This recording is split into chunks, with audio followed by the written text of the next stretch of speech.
All right, guys, today we continue the Reddit reaction series, and I found someone who posted a music theory chart that explains chord progressions. So let's hop straight into it, and we're going to read this word for word.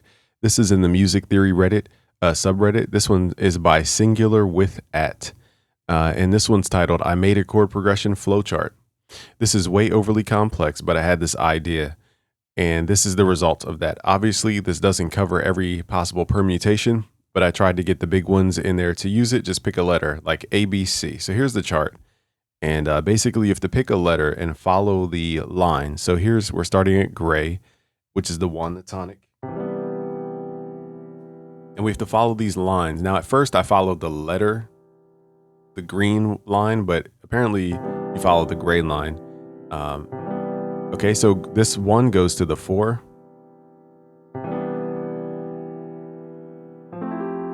Now we're at the 4, and then we're supposed to follow now once you hit this new color, you have to follow the color of this line plus the letter that you're following. So it is a little convoluted at first, because at first I didn't know what these letters were for. So you start at the 1, you go down to the 4 in this case. Now we're following the orange line that starts with A. So now we're at the 4, and then we go to the 5. Now I'm doing a minor instead of the actual 5. Let's just do the dominant chord to stay in focus. And then from here, we follow this green line back to the 1. Okay, so that's 1, 4, 5, 1.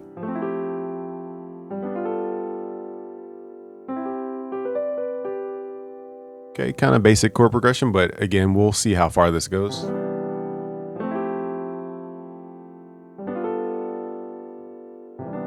And then you can follow that and loop it back around. So a pretty clever chart. So I want to shout out to Singular with at on this chart, because I've seen charts similar to this, but it was less complex.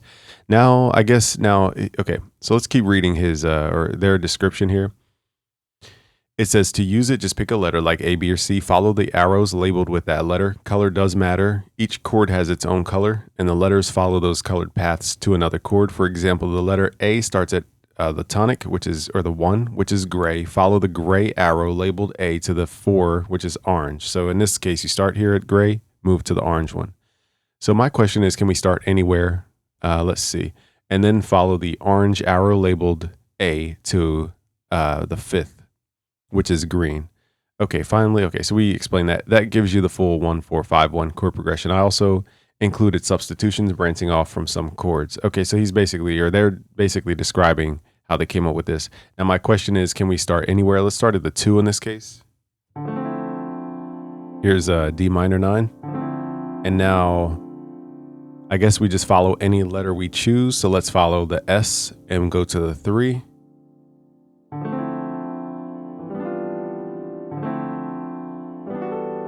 Trying to harmonize it to sound full. So we're at 2, 3, and then we're going to follow S. The yellow, it's a little hard to read yellow. I think that's an S. I can't make out what letter that is. This looks like S, but I could be wrong, because we went from here to here. That's S.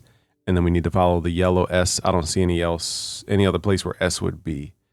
So I'm going to go ahead and assume that that's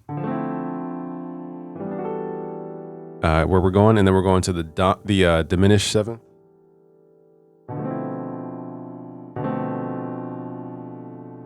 I personally don't like it voiced this way. Let's raise that 3rd up an octave. Sounds cooler. So far what we have is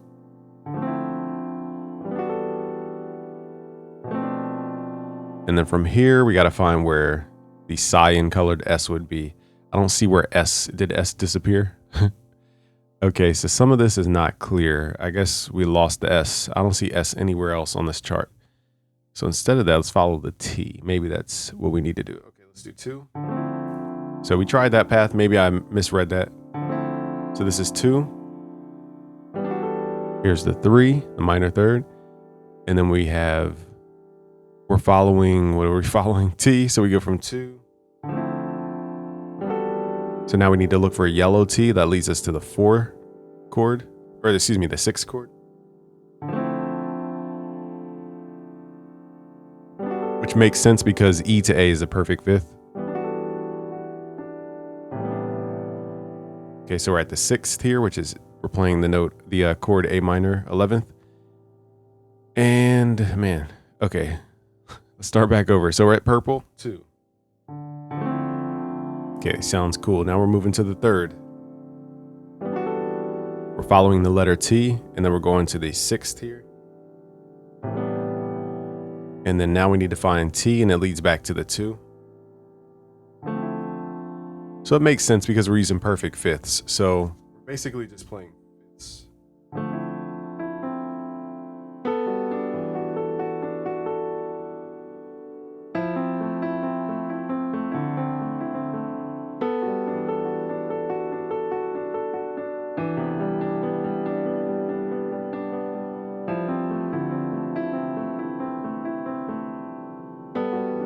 And you can kind of keep rotating because those are perfect fifths. Let's try something different here. Now, I don't understand this part. I guess these are alternative ways to go about looping it. So this part's a little tricky when we have these branches. So let's read what they say about the branches. Let me see here. I saw something about branches. I also included substitutions branching off from some chords. These are shown with black lines. Okay, so these are substitutions, and I guess they have a resolve, indicating they're optional swaps. Okay, so let's try this. So a flat 2 would be, let's do this. Now the question is, do we start at the flat 2 or do we end at the flat 2? That's the question.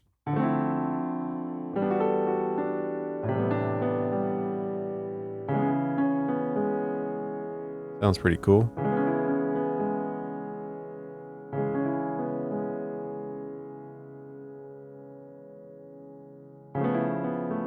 Now my favorite is to revoice it. The question is, what is the 1 if we're starting? I guess it would be C. But this says flat. This is 1 to the flat 2. So it'd be this.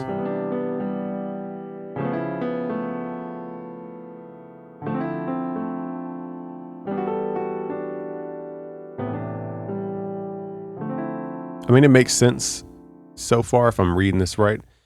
Let's try a different pathway. So again, these are substitutions. So I assume when we get to that chord, we can also alter this. So let's go from the 2 to a major 3rd, which is E major. So the major here would be, here's the minor. I got to reposition my fingers to play major chord.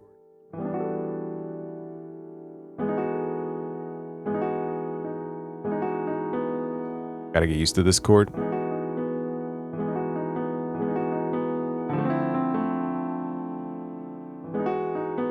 Sounds pretty cool. 2 to the major 3rd.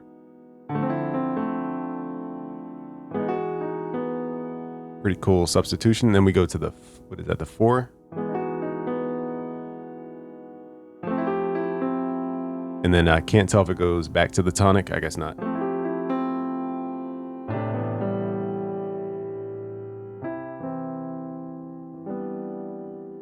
So this is pretty cool if you stay in the C major scale.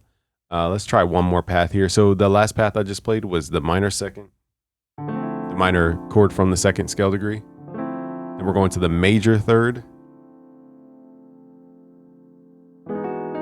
So that's E major. What is this? E major 9th. And then I was doing the alternative path to the right with the black lines here. And then we're moving to the 4th, which is going to give us F. Or it says we can move to the 6th, which they both sound cool. And I guess that's where that chord progression ends. Let's start here at the orange instead. Let's start at the 4 chord.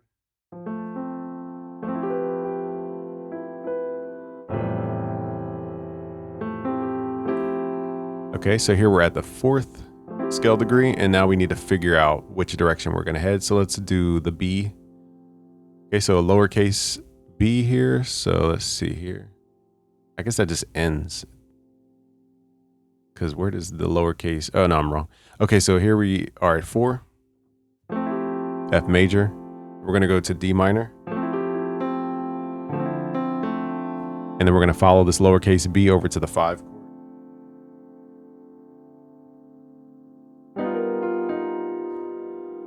That's an altered chord, by the way. And then...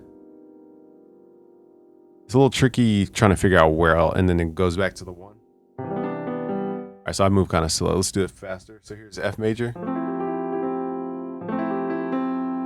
D minor, and we're going to the 5.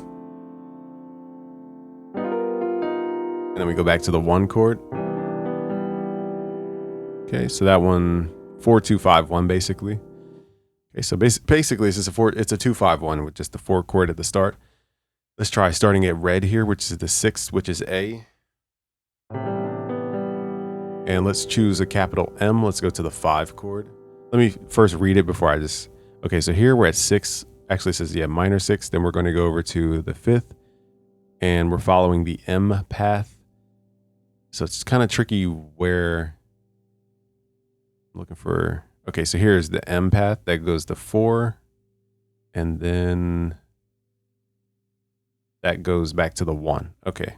It's kind of like reading a subway chart. Okay, so let's start at A. And then we're going to the 5 here.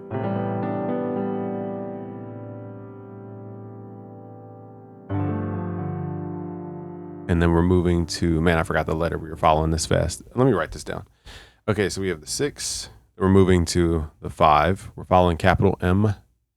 And then from here, we go to the 4 chord, which is F major, and then we go to the tonic, I think. Yeah, to the tonic. Okay.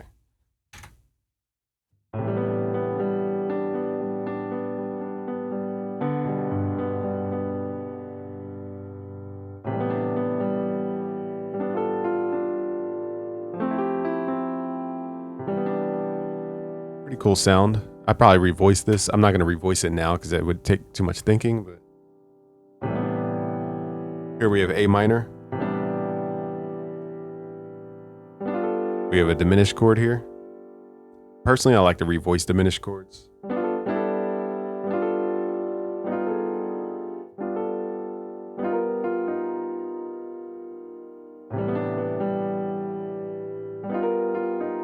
have the 5, and let's move to the 4. Back to the 1. That one's more like a storytelling approach if you start down here. Let's start here at the 7th diminished chord. And again, my favorite thing to do with diminished chords in this case is to raise the 3rd of the diminished, the minor 3rd. It just sounds a little bit more gospel. Now we got to choose a path from the sign color. Let's choose the lowercase e. All right, so we have diminished 7th, which is B. And then we're going to go to lowercase e, so that goes back to the 1. Let's see if the gray has any lowercase. I think what would help this chart is having like a little key area where it shows possible chord progressions that might be a little bit more elaborated. Okay, so E leads back to the tonic, so that's not a long path. Let's do the 7th.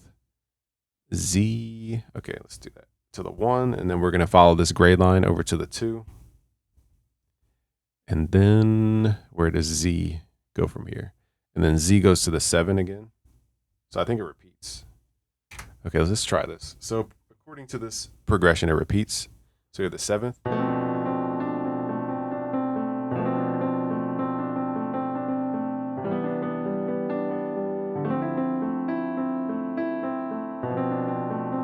That one I don't like so much. Maybe I'm voicing it incorrectly for this vibe. So here's the 2. And now if I read this right, we're going back to the tonic.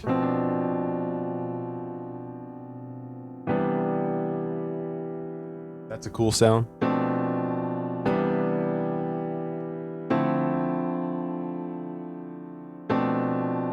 I don't know, it just kind of sounds weird coming back to the 7.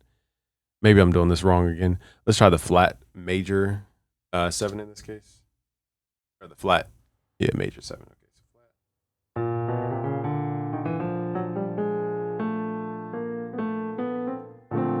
Let's try that instead. Let's try the flat version. So we have this one.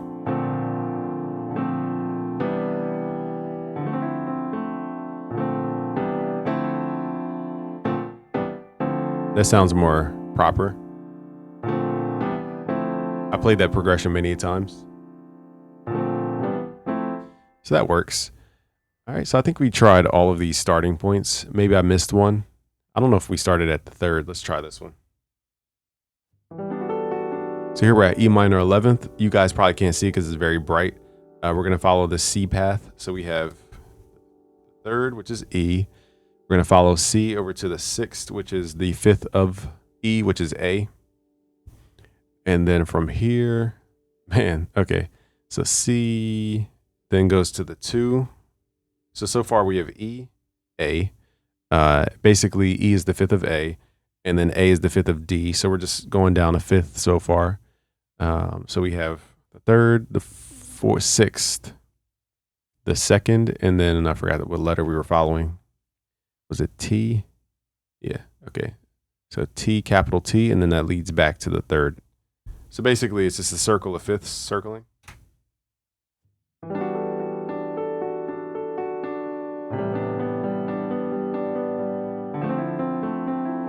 So what I would do to spice this up is like add dominant chords in here. And this is all optional.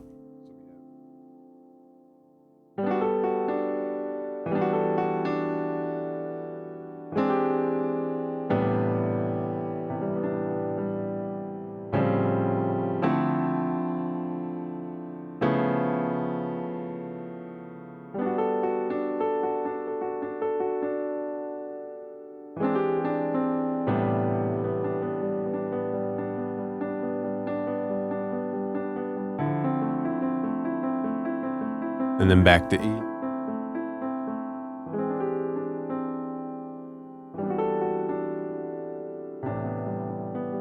So it's a cool circle. I would more so use dominant chords in there some type of way to change out those chord types.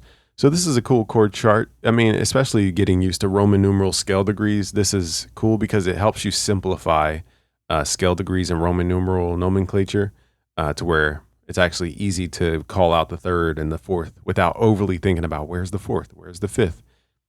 This, I will say, this is a good exercise tool to try to get your brain out of the just overthinking music theory and thinking of it more so as like movements as opposed to you have to do something. So shout out to Singular with at. Thank you guys for watching. It's Game from BusyWorksBeats.com. If you want to learn music theory, go to BusyWorksBeats.com/music theory. Peace out, guys.